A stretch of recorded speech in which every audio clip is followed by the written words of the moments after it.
Good morning, everyone. Welcome to Artsbeat TV and Radio here on Westfield Community Programming Channel 15 and 89.5 FM WSKB. I'm your host, Mark Auerbach. Peter Coles is our chief engineer. And we've got Steve Perry, who is the principal tuba player from both the Hartford Symphony and the Springfield Symphony on board this morning. We're going to catch up, chat, and find out what's going on in the world of music, particularly in light of the pandemic. Good morning, Steve. Good morning, Mark. Great to hear your voice again. It's great to hear your voice again. Where have you been hiding out during the pandemic? Well, my wife and I are lucky enough to have two abodes at this point. We are from West Hartford, Connecticut, but we recently purchased a place down in Ocean City, Maryland, which we escaped to once everything shut down in mid-March. Now, I've got to say, in just a little historical thing, you and I started at the Springfield Symphony at the same time. We've known each other for, oh God, it's like decades upon decades. And you are the principal tuba player with the Springfield Symphony and the Hartford Symphony, and have been for a long while. So when the pandemic shut down Springfield and Hartford performances, it basically put all of you musicians on unemployment. Yeah, there was nothing. Although the federal government kicked in some money to at least pay for the performances that we were canceled out of. The CARES Act took care of that, and so in Springfield, I think we were paid for a concert, possibly two. I know I was paid for one, and then Hartford Symphony had also some concerts and also their summer season. But that money pretty much dried up, and even though it wasn't the full amount, it was something. And as you could imagine, musicians we're really suffering. Well, I know that because we've talked with a few others here. Some musicians that play with these orchestras had teaching jobs at either one of the universities or the high schools and things around, so they had some income coming in. But most of the musicians in both orchestras are kind of, I don't want to call them itinerant, but they're freelancers, and they go from orchestra to orchestra to orchestra. So basically, they were out of luck. Yeah, just to give you a rough idea, I play in two regional orchestras, the Springfield Symphony Orchestra and the Hartford Symphony Orchestra. And both seasons take up a fair, if you put them together, take up a fair amount of the year, at least 10 months. It's hard to do more than that. I mean, you have a number of regional orchestras in the Northeast. You have the Springfield and Hartford, and you also have Rhode Island Philharmonic. You have Portland Symphony in Maine, Vermont Symphony, Albany Symphony, New Haven Symphony, Hudson Valley, and a lot of our players will have dual roles in some of those orchestras. But mind you, they really, we're not talking a full-time job when you combine the employment from those orchestras. Let's say two orchestras. So we also supplement our income through private teaching, weddings, parties. For me, May and beginning of June is huge for graduation. So as you can imagine, there were no graduations this past year. So it's rough. Now, my wife and I we're in our mid 60s. I hate to say it, Mark. So are you? We do qualify for Social Security, so there's that, and we've also been pretty wise with establishing retirement income over the decades. But I feel so for my younger colleagues who bring in income from these smaller regional orchestras. It's been tough on them, and you're right. There a lot of the players will have. And usually part-time jobs. Some do have full-time jobs with, let's say, colleges, or possibly a full-time teaching job, but not many of them. In Springfield, it's made up of mostly, full-time musicians. We come in and we knock off two rehearsals on a Thursday from 3:30 to 6, then 7:30 to 10. We do that on Friday, compiling 10 hours of rehearsal time, and then we jump into a concert that evening. So it takes up those days, and you have to be fairly flexible in the schedule to be able to allot that amount of time. So, those players in Springfield, we're coming in from Boston, we're coming in from Hartford, we're coming in from New York, and as you can imagine, in New York, it's pretty bleak as well. So yeah, of the musicians that are from New York, that like when you lived in New York, you and I lived in New York around the same time, and you were able to jump in and do a Broadway show in a pit orchestra. But when you think about it, Broadway is closed, all of the venues Right. are closed, so Right. unemployment runs out at a certain point. It's for a lot of musicians, this could be the end of their career. Yeah, yes, and being a solo tuba player is not what I signed up for, and I get my enjoyment from playing with other people on a high level and making music, and we're not doing that. Mental health is a big consideration these days. You've got to use your time wisely. I have always been very conscious about my health, so I'm putting my time together in working out outside, from running to biking. I did 35 miles yesterday, and it's so we're trying to take care of ourselves, but it's really difficult, as you can imagine. Yeah, it's difficult for the musicians, but it's also got to be difficult for the orchestras. Springfield Symphony has not performed since March, nor has Hartford Symphony. Both of them have canceled their live performing for the season upcoming. Springfield never announced a 2020-21 season. Hartford did, and then has gone to some virtual activity. Springfield has done a little bit of that to a smaller degree. But what do you think is going to happen to both orchestras? Can they ride through this? Well, that's a big question. Both orchestras have done small virtual things, but musicians are maybe employed for doing a little stand-in, but it doesn't make up for the other lost employment. Same thing with Hartford. It's the big question is, can we ride this out?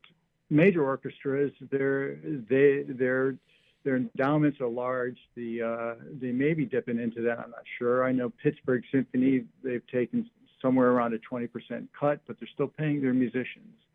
But the big question is, can we ride this out? Both orchestras are still, thinking about how they're going to come back. And certainly one way is through education. That's a need that's never going to go away. We want to make sure that we are going to be more of a footprint in the schools. Right now, Springfield Symphony is reevaluating their vision. They want to make a greater impact in Springfield. But not only that, since we're a regional orchestra, we want to be seen and heard more regionally. We'd love to be able to reach out to Stockbridge, Pittsfield area, more north towards Greenfield, or even into the 5 college areas, and possibly even towards Worcester. We are the largest orchestra outside of the Boston Symphony in Massachusetts. So it's all that right now. There's just a reassessment, and we want to be able to hit the road running when people are able to come back to the theaters once again, and so that's where the planning is. And I mean, Hartford and Springfield are very different in the fact that the Hartford Symphony is just one of many vibrant arts organizations in the downtown. There's the Bushnell Hartford Stage, Theater Works, and all of that. In Springfield, the Springfield Symphony is the only game in town for live performances downtown. So the restaurants have got to be hurting, the parking venues, any retail that's around them. Do you think that they will emerge as different organizations when the pandemic ends? I don't think our orchestra in Springfield is going to be that much different. I mean, we're still hoping to have a great footprint at the Springfield Symphony Hall, and we'd love to be able to see if we can combine forces with the MGM people who are also now in charge of booking that hall.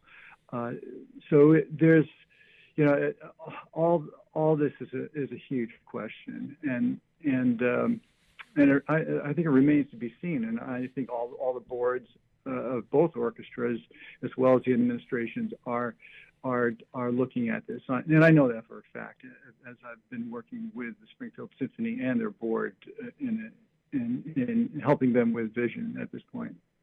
Yeah, and I would assume that it's got to be extremely tough in planning that vision or being on a board of an organization that just physically cannot go out there and perform. I mean, there's no way to recreate a symphony online. No, there isn't. And even trying to put a brass quintet together online with the a cappella app and trying to make it sound good and developing the balances and the ensemble, it just ain't the same. So once again, they're reevaluating, and we don't know when things are going to be able to come back. And certainly, we're all hoping that there's a viable vaccine that we can actually rely on. I'd be really surprised, and this is my own personal view, is if things start before September of 2021.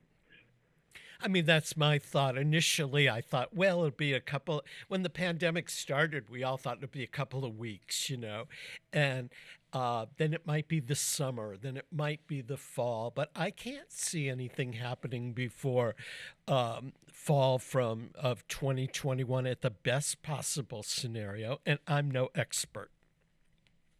There's certainly that possibility of maybe outdoor concerts during this in June of 2021. June and July. I know with the Hartford Symphony, we've done Telecom Mountain Music Festival, and I outdoors, it's those virus particles seem to float a little bit better. Maybe people will feel safe, and I think that's a big issue too, whether people will feel safe and secure to come indoors. But outdoors, it's a little different. I think Springfield Symphony, they'd love to be able to do some outdoor concerts, something like we used to do in Westfield when you were on board with the Springfield Symphony, when you initiated that. Yeah, the Stanley Park concerts were quite the thing for a long time.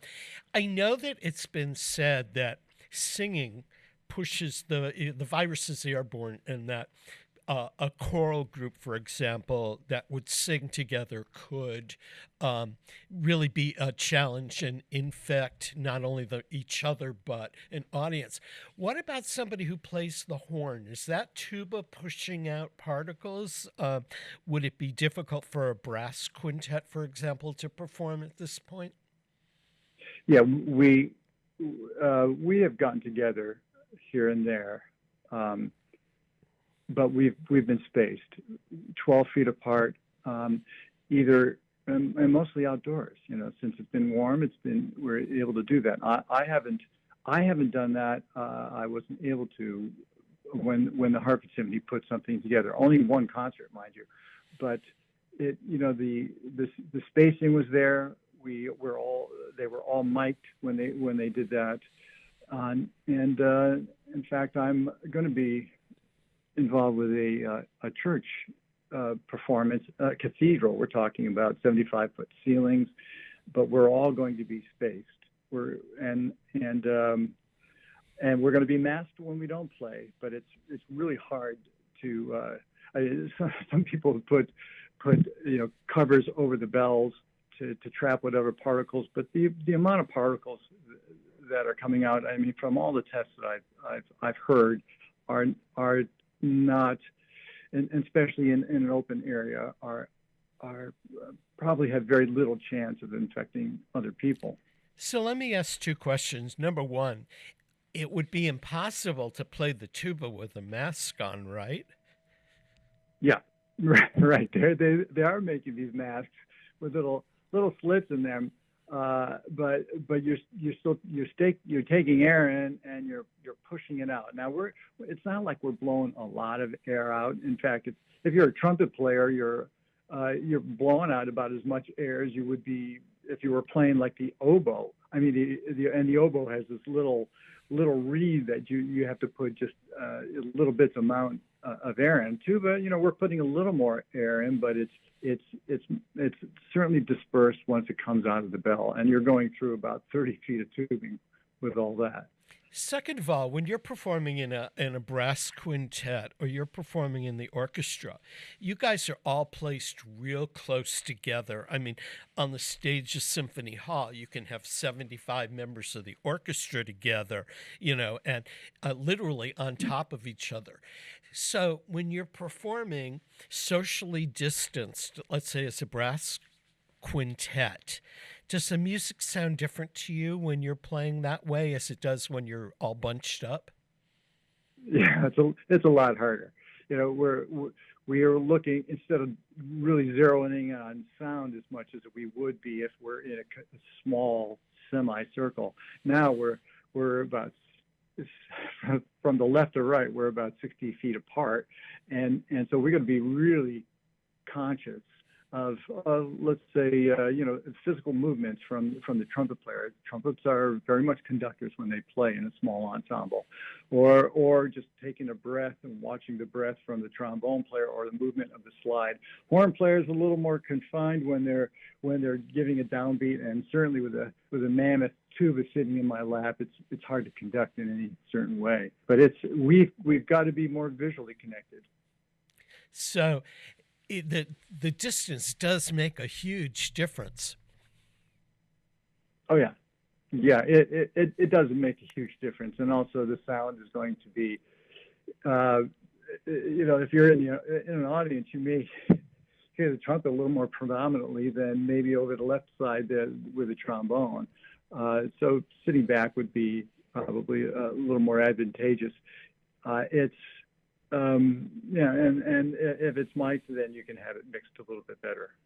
Okay, we're talking with Steve Perry, who's the principal tuba player for both the Springfield Symphony Orchestra and the Hartford Symphony Orchestra. We're going to take a very brief break to acknowledge the underwriters that makes Artsbeat television and radio possible, both on Westfield Community Programming, Channel 15, and 89.5 FM WSKB. I'm Mark Auerbach. Peter Coles is our chief engineer. We'll be back after these messages. Support for community radio on WSKB is provided by Betts Plumbing and Heating Supply Company, an independent, family-owned wholesaler serving Westfield for over 50 years, specializing in plumbing, heating, and industrial piping supplies. On the web at bettsplumbing.com or at 14 Coleman Avenue in Westfield. Support for the community programming of WSKB is provided by the Dunkin' Donut Shops of Westfield and the Sardinia family. It's nice to know that even as the world changes, Dunkin' Coffee remains the same at 7 convenient locations throughout Westfield. Saturdays were made for polka. Tune in to the Polka Jammer Network starting at 6 a.m. and Polka Hall of Famer Billy Bellina, Breakfast at BB at 8:30. Community Radio. 89.5 WSKB. Live from Studio 120 at Westfield Technical Academy, this is WCPC Channel 15 at 89.5 FM, WSKB Westfield. Welcome back to Artsbeat TV and Radio, everyone. I'm Mark Auerbach. Steve Perry, the principal tuba player from the Springfield Symphony Orchestra and the Hartford Symphony Orchestra, is our guest this half hour. In the next half hour, we'll be talking with the actor Rylan Morsbach, who will be starring in Wham's Thanksgiving play coming up in November. Steve, you've been able to, as you said earlier, socially distance and kind of stay in place down in Ocean City on the beach. I bet having the beach there and hearing the waves and everything has been a really good experience during this pandemic. Well, actually, when there are crowds on the beach, we stayed away, and so we just started going to the beach once it was, once in September. But my wife she teaches some violin, so I get to listen to her do her Zoom lessons, and I got to tell you that Zoom lessons is pretty much what most of my colleagues as well as my wife are doing, and it's from what I'm finding out, it's pretty exhausting. I must say she's really good at it. She's got to be really clear and verbally concise, and you just can't go up and all of a sudden position somebody's wrist. You have to be able to talk about it. You got to make sure that the video is in line, and certainly sound is a little different. You cannot play along with your student because there's a delay, and I mean, people realize that right away. But my friend and our friend, I think Brian Deal, who's the principal trombone player in Springfield, he does Zoom lessons all the way up to Portland, Maine, as well as in New England. He's got probably 20 lessons a week that he does, and from him as well as another colleague of mine who plays violin in Springfield. They both say it's exhausting. It's absolutely exhausting. Teaching 6 hours on Zoom is not like teaching 6 hours privately. You're absolutely right. I'm used to doing radio and TV, radio and less so TV. And I find doing Artsbeat, I mean, my mind is radio based. I never look at the monitors to see what I look like. But when I have meetings the rest of the day and on Zoom, I realize I have a face made for radio. And you become more concerned with what you look like and how to light yourself. And then I become jealous of other people's backdrops. They have better books in their bookcases, or they have nicer bookcases, or better lights, or whatever. I find Zoom really frustrating. I mean, I don't know about you. It's just it's a new world. It's a necessary thing, but nothing replaces seeing somebody one-on-one or going for that cup of coffee or the live performance. I mean, that's, I think, the one thing that I've learned from the pandemic is what social animals we all are. Yeah. My wife and I have decided we're not getting together with people in backyards or anything like that. The closest we've done that is my wife and her sister have been walking with masks about 12 feet apart and talking. But you're right. You're right. I go on Zoom and I want to make sure that okay, did I shave today? Yes. What position am I in? Can I see the outdoors, or is it going to be a blank wall? And that gets pretty tired. Of course, when I'm seeing other people, some people just are not facing the camera when they're talking. They're just, because they don't think the visual is that important.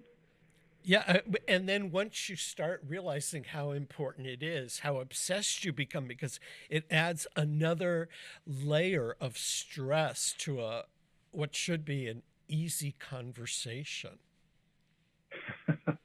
Well, I'm surprised to hear you say that, Mark. Knowing you for as long as I have, you've always looked glamorous. So I can't believe you're actually saying that. You're too kind to say that, because I'm sure that half of our viewers this morning are calling their optometrists right now and saying, "Is there something wrong with that picture?" But you never know. Since there's going to be a while before you can get back to live performing, if at all, are you going to stay hunkered down on the beach, or are you going to return to Western New England? Oh yeah, we actually did come back for a couple months in June, July through mid-August, and then and I'm returning on Tuesday, so I'll be back for at least a few weeks. But we have two children that are in Connecticut. I'm not so sure we're going to be doing Thanksgiving. I'm pretty sure we're not, actually. And I don't know what's in store for Christmas. We're sort of not even thinking about that. But yeah, I'll be returning. I mean, West Hartford is our home, and I still want to be there for at least a handful of years where I could still play in Springfield and Hartford. But but after this pandemic, it's going to be a adjustment for all. I think it is, but I think somehow we're all going to make it through. And we have to hope the best, I guess, for the organizations like the Hartford Symphony and the Springfield Symphony, because they have to survive in order for musicians like yourself or arts reporters like myself to have an opportunity to work. Yeah, they will survive, because I also think people out there need music. They need the arts. They need to go to the theater. It's and they're suffering as well from not having that in their lives. Live entertainment, there's nothing that replaces that, and people are realizing that. So we're going to have to find a way to make that work. Well, Steve Perry, thanks for joining us. I'm so envious of you being on the beach because you know I'm a beach bum. So I'd like you to go spend the rest of the day working on my tan at your beach. We've been chatting with Steve Perry, who is the principal tuba player for the Springfield Symphony, the Hartford Symphony. He's one of my great friends, and I can't wait to see you in a live performance soon. Thanks, Mark, and thank you for bringing the awareness of what musicians and artists are going through these days. And people need to know that our lives are complicated, and we're barely surviving. And we're certainly hoping that there could be more federal help to assist.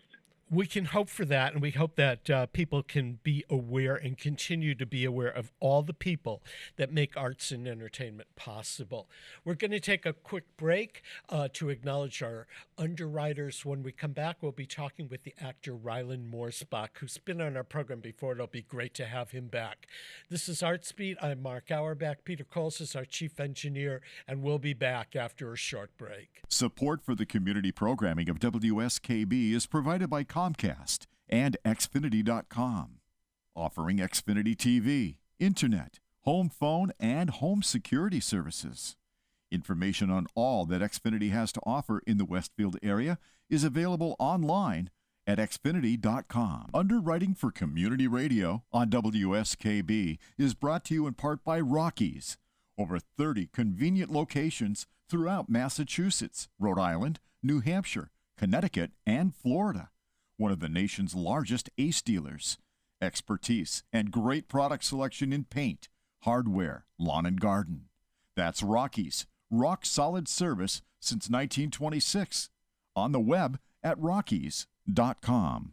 Join me, Tina Gorman, each week from 6 to 8 a.m. for Wake Up Wednesday, when my guests and I discuss health, wellness, and lifestyle reimagined. Community Radio. 89.5 WSKB. Live from Studio 120 at Westfield Technical Academy, this is WCPC Channel 15 and 89.5 FM, WSKB Westfield. Welcome back to Artsbeat, everyone. I'm Mark Auerbach, your host. Peter Coles is our chief engineer.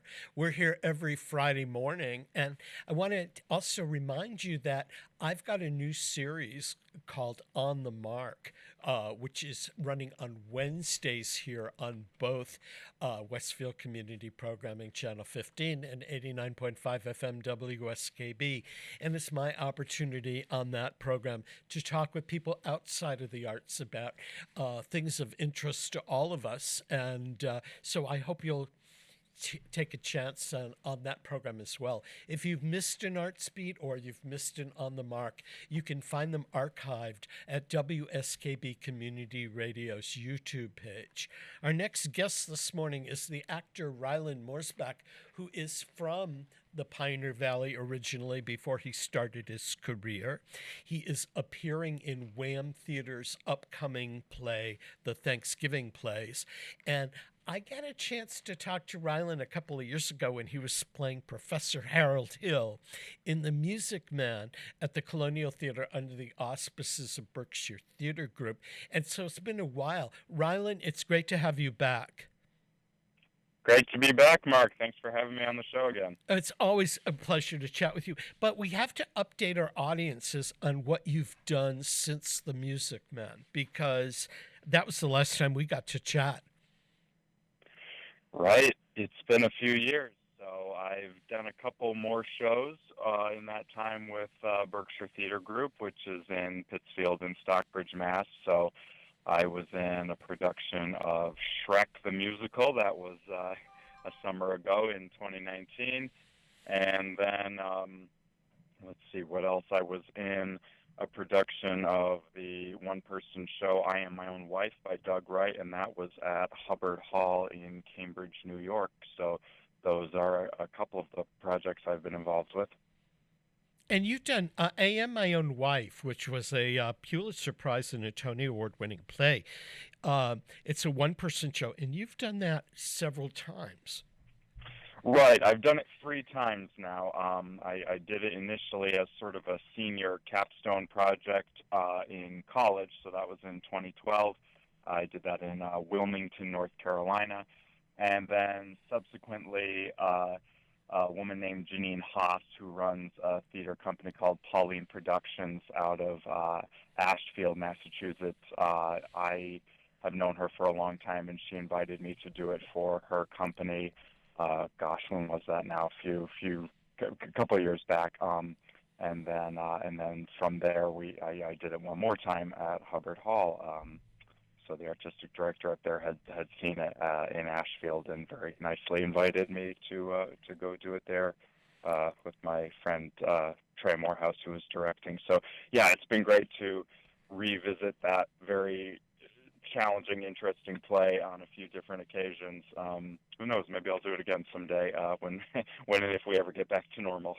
Yeah, I was thinking that it's got to be an extreme challenge to do a solo performance, a one-person play, although you do in that play get to play multiple characters telling the story. When you went back and did it a second time and a third time, there was a space between those opportunities. Did you remember the play? Is it something stuck in your head, or did you have to go back and start from square one? I did remember a lot of what we'd done. The lines I had to brush up on and those, but it is kind of an amazing thing where they're lurking in your brain somewhere once you commit them to memory. So the second time around, they come back much faster. I had the same experience because I've done another one-person show called Scaramouche Jones, and that one I did also on 3 different occasions and had the same experience where the lines, you basically just have to dust them off, but they're lurking somewhere in your mind. So that's always sort of interesting. Yeah. Did your performance change from each production, or were you pretty much the same? I hope it got better. I definitely feel like the third time around was the strongest. You just keep refining certain things and going deeper into the play. So yeah, I think there's always and when it's a Pulitzer Prize winning play where the material is just so rich and evocative of so many different facets of history and personal character psychology. There's just a lot to keep exploring. So every time the show has closed, I've always had the sense of, oh man, I was just really getting going. So it's sort of, yeah. Now, you're frustrating. working on a play now that will be performed around the Thanksgiving holidays by Wham Theater Company. And it's about Thanksgiving. Its playwright is a Native American, Larissa Fasthorse, who just got the MacArthur Genius Award, which is Right. one of those awards I suppose we all dream of getting at some point.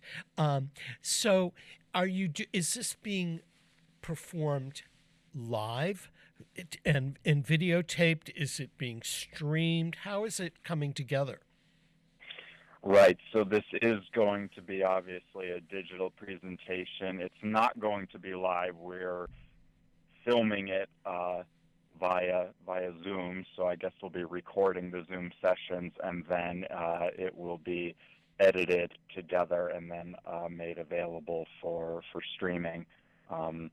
So yeah, definitely a novel way of working, but it's people are exercising ingenuity right now. So yeah, I'm looking forward to doing it. How did you find out about the play? And give us a little synopsis of, but don't give away the ending. Yeah, so in a nutshell, it's sort of the play is a satire. It focuses on four well-meaning, liberal-minded Caucasian school teachers who are attempting to do a culturally sensitive rendering of the Thanksgiving story for the student body, and their good intentions go terribly awry. So that's the play in a nutshell. It's very funny. And yeah, Talia Kingston, who will be directing the piece and works at WAN Theater, she had dropped me a line just because I worked with them before and had said, is this something you'd be interested in auditioning for? And I mean, that feels like forever ago because that was before the pandemic. So originally this was supposed to just be sort of a standard presentation, but much has changed, obviously.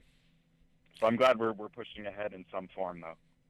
Is it difficult rehearsing through Zoom? I took a couple classes recently with this company out of New York called the Barrow Group, and they're offering their classes online now, and it takes a little getting used to, but you do get the hang of it after a while, and it's not as strange as it maybe sounds. You definitely get a certain rhythm going where after a while the strangeness of the format you sort of forget as you're just getting involved in whatever scene you're working on. But yeah, it's definitely an interesting challenge, and whereas in this class our usual approach was just to sort of establish the convention that we were doing a standard sort of fourth wall up kind of scene. My understanding is that for the Thanksgiving play, we'll sort of be acknowledging the fact that we're on Zoom, so we're conceptually going to incorporate it a little bit more, so that's something a bit different. Have you, during this pandemic, watched other theatrical performances that have been Zoomed?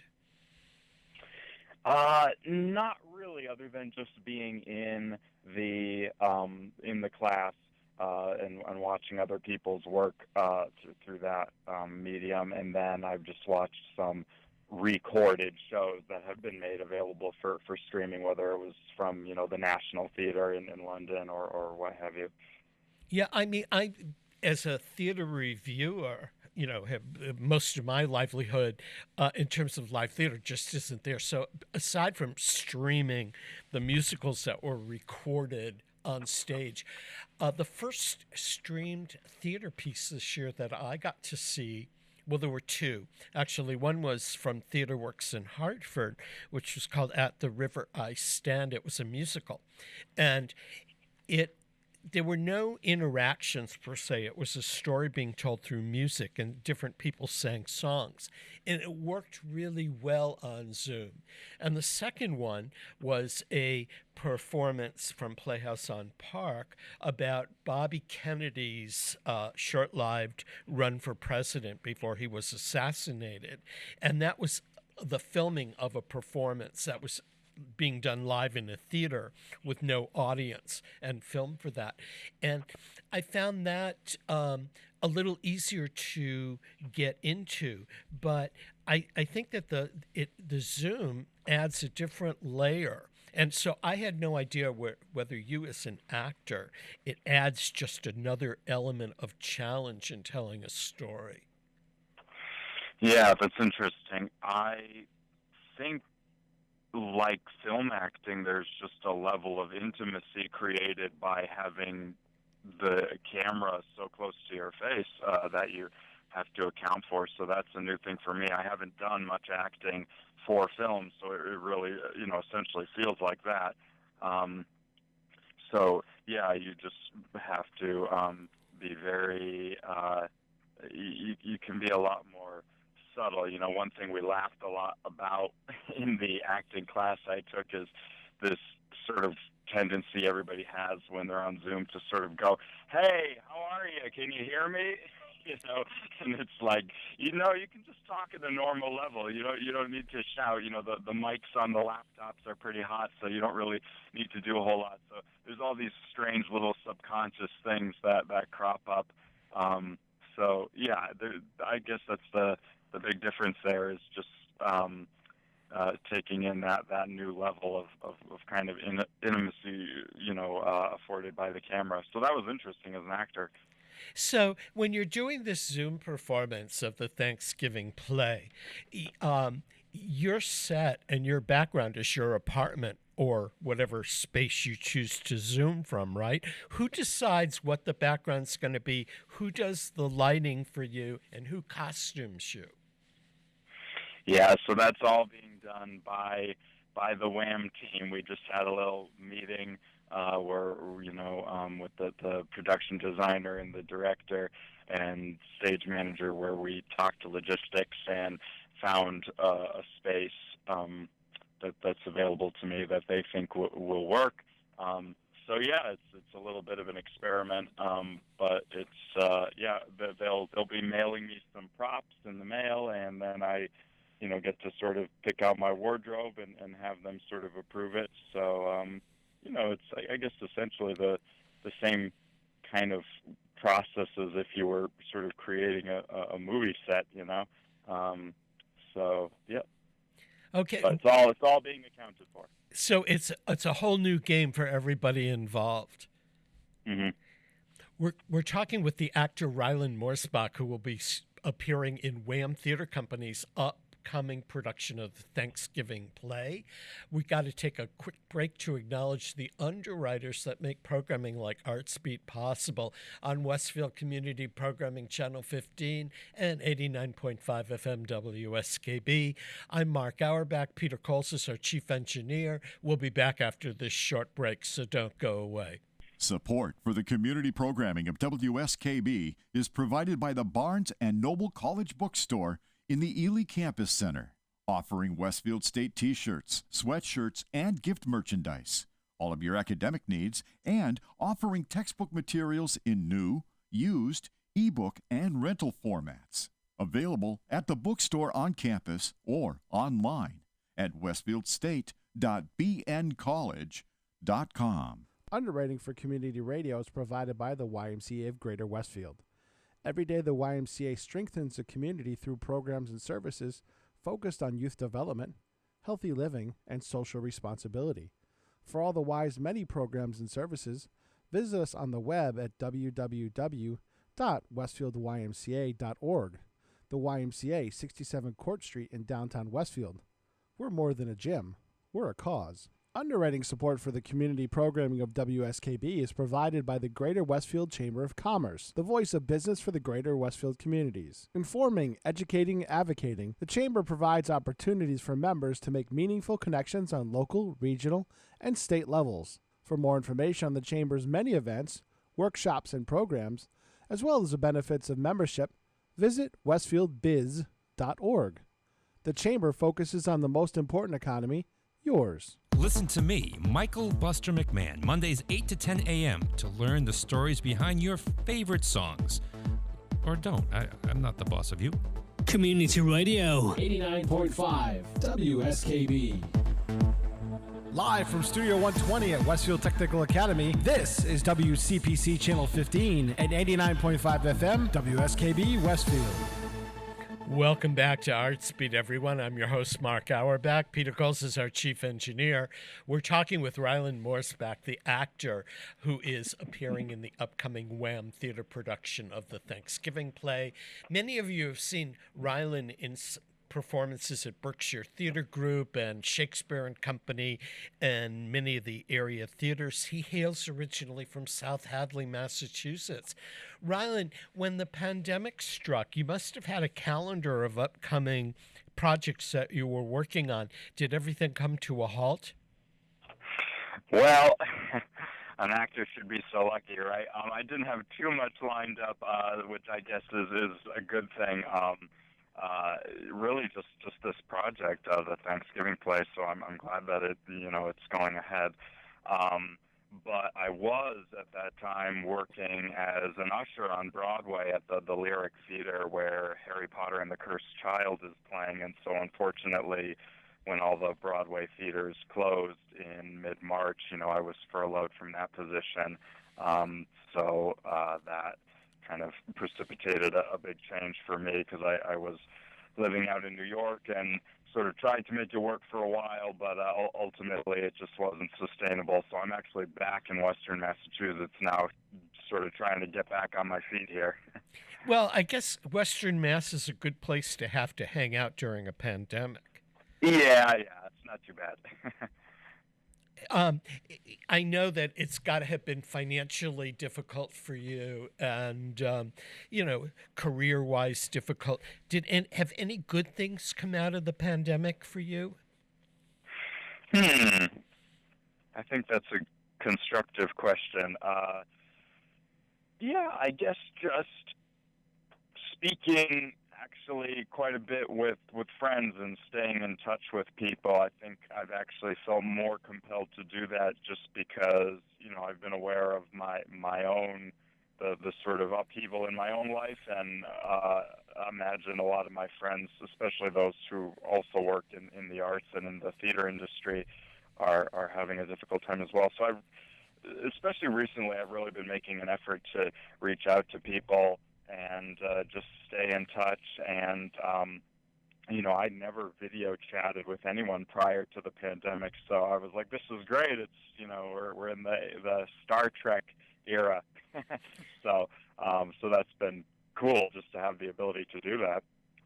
Yeah, it really, I don't know, for me, the inability to socialize or just to have a coffee date with somebody or has been really difficult.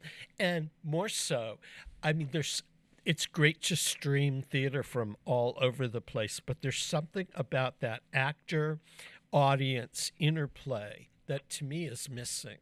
And I'm thrilled to be able to sit back at night and stream a play or a musical from a theater that I might not ever be able to go to. But I miss going to the theater. Yeah, absolutely. I think a lot of us do. There was just a piece, the Lyric Theater where I was working there, they've been good about staying in touch with their employees who are kind of on standby. And anyway, one of their venues, there was going to be a Neil Simon play premiering there, which obviously has been put on hold. But Sarah Jessica Parker was scheduled to appear in it along with Matthew Broderick. And anyway, she recently wrote an article just talking about missing live theater and her hopes for when it returns and the need for it to return. So I'm trying to remember if that was in Vogue or what publication that appeared in, but it's a nice little opinion piece she wrote. I mean, you're very lucky from having grown up here and gone off to college, being able to come back here and have a good career where people at Wham or Berkshire Theatre Group or Shakespeare and Company, your name crops up when they're thinking of plays and you get to audition, plus moving to New York and having that experience. Do you think at some point down the road you'll be able to come back to Western New England and base here, or is New York where your future is? Yeah, that's a good question, and you're right. I am really fortunate to have people, think well enough of my work to invite me to do more projects. Yeah, right. It's difficult to sort of forecast anything right now, but I have a feeling that I may end up, kind of basing myself in this area. I mean, I've lived here most of my whole life. I still like the area a lot. Yeah, and it takes a while, I guess, to build up a little bit of a network of people who you've worked with. So there is something to be said for, staying and working in an area where you already have a little bit of a community. Yeah, and I wonder, I mean, I'm just throwing this out here, but now that it's possible for us to do theater by Zoom, and the pandemic has made it possible for a majority of people to work remotely and work from home, you could ostensibly, for the short term, be anywhere. Really. I mean, it won't make a difference to the Wham people whether the room you're filming from is in New York, Western Massachusetts, or Las Vegas. That's right. Yeah, so there is sort of a strange dividend to that. Yeah, that's absolutely right. But there's always that live element that's going to be sort of missing. So. Let me ask you one question, because you're doing the Thanksgiving play, and people can, by the way, get information on that and the performances at whamtheater.com. Takes place right before Thanksgiving holiday. Has participating in the Thanksgiving play, which is kind of like looking at Thanksgiving from the Native American perspective, has that changed your views about the Thanksgiving holiday? Well, I think Thanksgiving, along with some other holidays, has been suspect for a while. So this is definitely being involved in this play is certainly making me think a little bit more deeply about the how much history is as the cliche goes, written by the victors. And what's been glossed over. The play is, not. It's got a light touch, and as I said, it's very funny. So, I mean, that's something that I think is a real accomplishment, is to deal with a genuine concern and sort of injustice, but to do it with sort of a light touch. So you're sort of laughing and being informed and provoked to think critically at the same time. So yeah, it's an interesting project to be involved with. Is this your first time working with Wham Theater? No, it's not. I was in a production of theirs quite a few years ago called The Old Mezzo, which we did at the Berkshire Museum in Pittsfield, Massachusetts. And then they have a staged reading series called Fresh Takes, and I've done a few of those where I've participated in those readings. That was the one that, if I remember right, is in that great coffee shop in West Stockbridge. Right. What is that? It's number 6 Depot, I think it's called. Right. I love the coffee there as much as I like the Fresh Takes that I got to see. I thought, how fabulous is it to have theater in a coffee shop?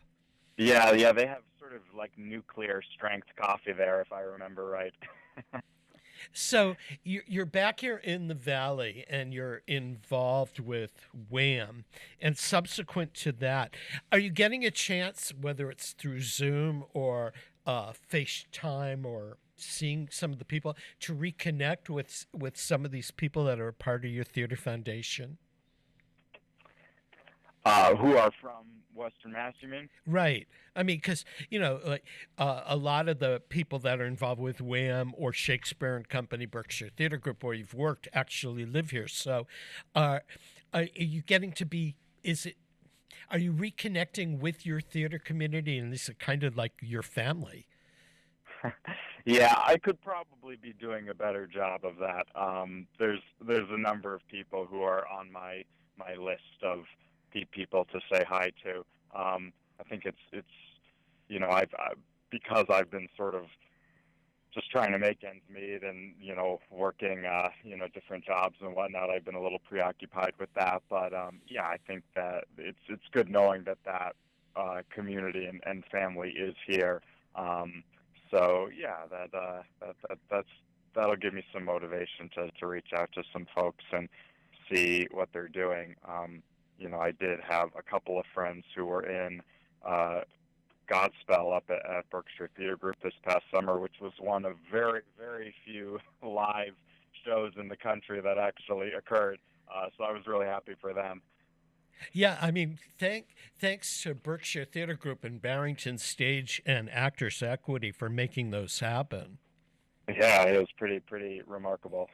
It really was. We're out of time. We've been chatting with Rylan Morsbach, the actor who's South Hadley born and raised and has come back many times to the Berkshires to perform. He's one of the cast of Wham's The Thanksgiving Play up and coming.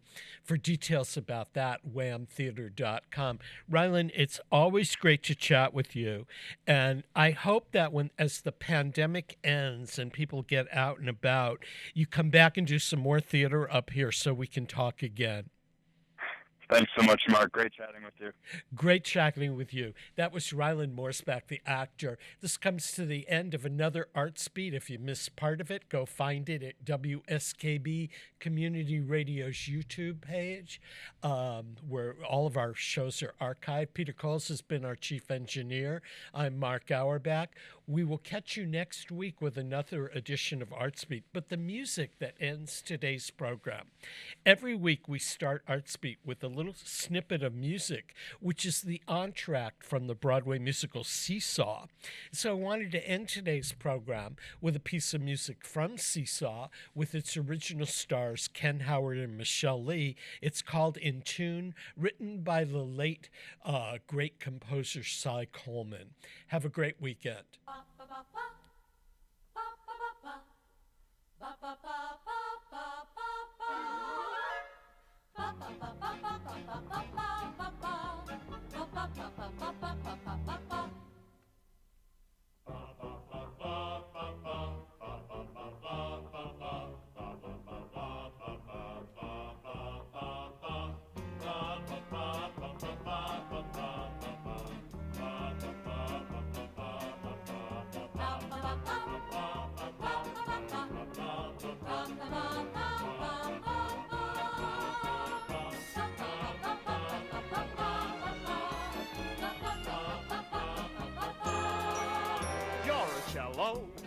Very mellow, I'm a double bass bassoon.